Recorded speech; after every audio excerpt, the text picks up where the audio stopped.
Hi hello friends, welcome back to our channel. ನಿನ್ನ ಜೊತೆ ನನ್ನ ಕತೆ ಒಂದು ಸೂಪರ್ ಡೂಪರ್ ಸಂಚಿಕೆ ನೋಡ್ಕೊಂಬರೋಣ. ಸಂಚಿಕೆ ಆರಂಭದಲ್ಲಿ ಏನಾಗುತ್ತೆ ಅಂತಂದರೆ, ಇಲ್ಲಿ ಅಂಜು ಮೇಲೆ ಅನುಮಾನ ಬಂದಿದೆ. ಅನುಮಾನ ಬಂದಂತ ನಚಿ ಸುಮ್ಮನೆ ಬಿಡ್ತಾನ. ಅದಕ್ಕೆ ನನಗೆ ಯಾಕೋ ಇಲ್ಲಿ ಅಶ್ವಿನಿ ಬಂದು ಮಾಡ್ತಾಳೆ ಅಂತ ಹೇಳೋಕ್ಕಾಗಲ್ಲ. ಅಂದರೆ ಇವ್ರು ಬ್ಯಾಗ್ ಪ್ಯಾಕ್ ಮಾಡೋದಾಗ್ಲಿ ಇದೆಲ್ಲ ನಾನು ಇಂದಿನ ವಿಡಿಯೋದಲ್ಲೇ ಹೇಳಿದ್ದೀನಿ. ನಿಜವಾಗ್ಲೂ ಇದೊಂದು ಬಿಗ್ ಟ್ವಿಸ್ಟ್ ಅಂತಾನೆ ಹೇಳ್ಬೋದು. ಅಂಜು ಸತ್ಯ ಹೇಳ್ತಾಳೆ. ಸತ್ಯ ಹೇಳಿ ಮನೆಯವ್ರ ಮುಂದೆ ಸಿಕ್ತು ಬಿಡ್ತಾಳೆ. ಹಾಗಾದ್ರೆ ಅಂಜು ಮದುವೆ ನಿಂತೋಯ್ತಾ? ಮದುವೆ ಆಗುತ್ತಾ? ನೋಡೋಣ ಈ ವಿಡಿಯೋದಲ್ಲಿ. ವಿಡಿಯೋಗೆ ಒಂದು ಲೈಕ್ ಮಾಡಿ, ಚಾನಲ್ ಸಬ್ಸ್ಕ್ರೈಬ್ ಮಾಡಿಕೊಂಡು ಸಪೋರ್ಟ್ ಮಾಡಿ. ಏನಾಗುತ್ತೆ ಅಂತಂದರೆ, ನಿಜ ಹೇಳು ಅಂಜು, ನಿನಗೆ ಮುಂಚೆಯಿಂದನೂ ಅತ್ತಿಗೆ ಅಣ್ಣನ ಮೇಲೆ ಡೌಟ್ ಇತ್ತು. ನನಗೆ ಡೌಟ್ ಇತ್ತು, ನೀನೇನಾದರೂ ಅತ್ತಿಗೆ ಅಣ್ಣನ ದೂರ ಮಾಡಬೇಕು ಅಂತ ನೀನು ಅನ್ಕೊಂಡಿದ್ದೆ ತಾನೆ. ಸೊ ನೀನೇನಾದರೂ ಮಾಡಿದ್ಯಾ? ಯಾಕಂದರೆ ಅಶ್ವಿನಿ ಬೇರೆ ಮನೇಲಿಲ್ಲ. ಅಶ್ವಿನಿ ಇದ್ರೆ ಅಶ್ವಿನಿ ಮಾಡಿದಾಳೆ ಅಂತ ಹೇಳ್ಬೋದಾಗಿತ್ತು ಅಂದಾಗ, ಹೌದು ನಾನೇ ಮಾಡಿದ್ದು ಅಂತ ಒಪ್ಕೊಂಡ್ಬಿಡ್ತಾಳೆ. ದೇವಯಾನಿದ್ದವಳು, ಅಂಜು ಏನು ಮಾತಾಡ್ತಿದ್ಯಾ ನೀನು? ಅಯ್ಯೋ ನಚಿ, ಅವಳು ಮಾತು ಕೇಳಬೇಡ, ಸುಮ್ಮನಿರು ಮಾಮ್. ಇನ್ನು ಎಷ್ಟು ದಿನ ಅಂತ ನಾವು ಈ ಥರ ಎದುರ್ಕೊಂಡು ಕೂಡೋದು? ನಾನು ಮದುವೆಗೆ ಮುಂಚೆನೇ ಇದನ್ನೆಲ್ಲ ಕ್ಲಿಯರ್ ಮಾಡಿಬಿಡ್ತೀನಿ ಮಾಮ್, ಇವರೆಲ್ಲ ಕ್ಷಮಿಸ್ತಾರೆ, ಇವರೆಲ್ಲ ತುಂಬ ಒಳ್ಳೆಯವರು ಅಂತ ಹೇಳ್ಬಿಟ್ಟು ಅಂಜು ಹೇಳ್ತಾಳೆ. ಆಗ ನಚ್ಚಿ, ಬೇಡ ನಚ್ಚಿ, ಏನು ಮಾಡ್ತಿದ್ಯಾ ನೀನು? ಬೇಡ, ಕೇಳಬೇಡ ಅಂತ ಭೂಮಿ ಎಷ್ಟು ಹೇಳಿದ್ರು ಕೂಡ ನಚ್ಚಿ ಕೇಳೋದೇ ಇಲ್ಲ. ಯಾಕಂದರೆ ಅಣ್ಣ ಅತ್ತಿಗೆ ಅಂದರೆ ನಚ್ಚಿಯೂ ಕೂಡ ಪಂಚಪ್ರಾಣ.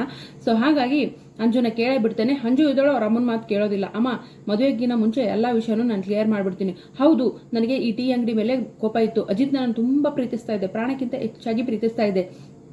ಸೊ ಈಗ ಇವಳು ಬಂದ್ಮೇಲೆ ಅವಳನ್ನ ಕರ್ಕೊಂಡು ಈಗ ನೀನು ಬಂದಿದ್ಯಾ, ನಿನ್ನನ್ನು ಪ್ರೀತಿಸಿ ಮದುವೆ ಆಗ್ತಾ ಇದ್ದೀನಿ, ಅದು ಓಕೆ. ಆದರೆ ಇವಳು ನನಗೆ ಮಾಡಿರೋದು ಅನ್ಯಾಯ ತಾನೆ, ಮೋಸ ತಾನೆ. ಅದಕ್ಕೆ ಇವಳನ್ನ ಅಜಿತಿಂದ ದೂರ ಮಾಡಬೇಕು ಅಂತ ಬರೀ ನಾನು ಮಾತ್ರ ಅಲ್ಲ, ಮಾಮ್ ಕೂಡ ನನ್ನ ಜೊತೆ ಕೈ ಜೋಡಿಸಿದಾಳೆ.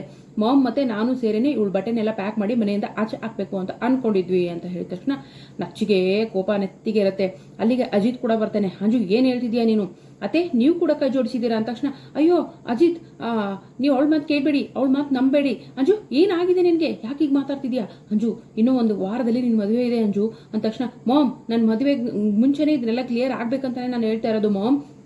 ಹೌದು, ನಾನು ಹೇಳ್ತಿರೋದು ಸತ್ಯ. ಮಾಮ್ ಕೂಡ ನನ್ನ ಜೊತೆ ಕೈ ಜೋಡಿಸಿದ್ಲು ಅಂದ ತಕ್ಷಣ, ಅತ್ತೆ ನೀವು ಹೀಗೆ ಮಾಡ್ತೀರಿ ಅಂತ ಅನ್ಕೊಂಡಿರ್ಲಿಲ್ಲ ಅಂತ ಹೇಳಿ ಅಜಿತ್ ಕೂಡ ಬೈಯಕ್ಕೆ ಶುರು ಮಾಡ್ತಾರೆ. ಭೂಮಿ ಇದ್ದವಳು, ನಿಮ್ಮನ್ನ ನಾನು ಅಮ್ಮ ಅಂತ ಹೇಳ್ತಾ ಇದ್ದೆ, ಪ್ರತಿಯೊಂದು ವಿಷಯನೂ ನಿಮ್ಮ ಹತ್ರ ಹೇಳ್ಕೊತಾ ಇದ್ದೆ, ಆದರೆ ನೀವು ನನಗೆ ಮೋಸ ಮಾಡ್ತೀರಾ, ಗಂಡ ಹೆಂಡತಿನ ದೂರ ಮಾಡ್ತೀರಾ ಅಂತ ಅನ್ಕೊಂಡಿರ್ಲಿಲ್ಲ ದೇವಯಾನಿ ಅಮ್ಮ ಅಂತ ಹೇಳ್ಬಿಟ್ಟು ಕೋಪ ಮಾಡ್ಕೋತಾರೆ. ಇನ್ನು ನಚ್ಚಿದವನು ಸುಮ್ಮನೆ ಇರೋದಿಲ್ಲ, ಅಂಜುಕ್ಕೆ ಹೊಡೆಯಕ್ಕೆ ಅಂತ ಹೋಗ್ತಾನೆ ಅಂಜುಗೆ.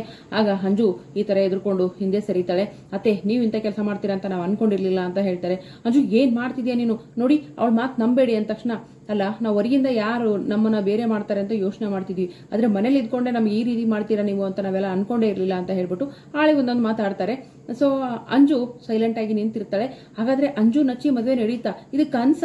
ಇದು ನಿಜನಾ? ಇದನ್ನೇನಾದ್ರೂ ದೇವಯಾನಿ ಕನ್ಸ್ಕೊಂಡ್ಲಾ, ಭೂಮಿ ಕನ್ಸ್ಕೊಂಡ್ಲಾ? ಯಾಕಂದ್ರೆ ಈ ಒಂದು ಧಾರಾವಾಹಿಯಲ್ಲಿ ನೋಡಿ, ನೀವು ಸೀರಿಯಲ್ಲು ರೆಗ್ಯುಲರ್ ಆಗಿ ನೋಡ್ತಾ ಇದ್ರೆ ಯಾರಾದ್ರೂ ಒಬ್ರು ಕನ್ಸ್ಕೊಂಡಿರ್ತಾರೆ, ಏನಾದ್ರೂ ಒಬ್ರು ಬೆಚ್ಚಿ ಬಿದ್ದಿರ್ತಾರೆ, ಇಲ್ಲಾಂದ್ರೆ ಊಟ ಮಾಡ್ತಿರ್ತಾರ್ರಿ, ಊಟ ಮಾಡ್ತಾನೆ ಇಮ್ಯಾಜಿನೇಷನ್ಗೆ ಹೋಗ್ಬಿಡ್ತಾರೆ. ಸೊ ಆ ರೀತಿ ಏನಾದ್ರೂ ಇದು ಅಂಜು ಇಮ್ಯಾಜಿನೇಷನ್ ಆಗ್ಲಿಕ್ಕಿಲ್ಲ, ಬಹುಶಃ ದೇವಯಾನಿ ಇಮ್ಯಾಜಿನೇಷನ್ನ. ನೋಡೋಣ ಮುಂದಿನ ಸಂಚಿಕೆಯಲ್ಲಿ. ವಿಡಿಯೋಗೆ ಒಂದು ಲೈಕ್ ಮಾಡಿ, ಚಾನಲ್ ಸಬ್ಸ್ಕ್ರೈಬ್ ಮಾಡ್ಕೊಂಡು ದಯವಿಟ್ಟು ಸಪೋರ್ಟ್ ಮಾಡಿ. Thank you so much. Bye. ನಿಜ ಆಗಿದ್ರೆ ಓಕೆ, ಸತ್ಯ ಆದ್ರೆ ಖುಷಿ ಆಗುತ್ತೆ. ಬಟ್ ಯಾರಾದ್ರೂ ಕನಸ್ಕೊಂಡಿದ್ರೆ ಮತ್ತೆ ಟುಸ್ ಪಟಾಕಿ, ಮತ್ತೆ ಅಯ್ಯೋ ಇದೇ ಇಷ್ಟೇನಾ, ಅದೇ ರಾಗು ಅದೇ ಆಡು ಅಂತ ಅನ್ಸುತ್ತೆ ಅಲ್ವಾ? ನೋಡೋಣ ಮುಂದಿನ ಸಂಚಿಕೆಯಲ್ಲಿ. Thank you so much. Bye. Good night.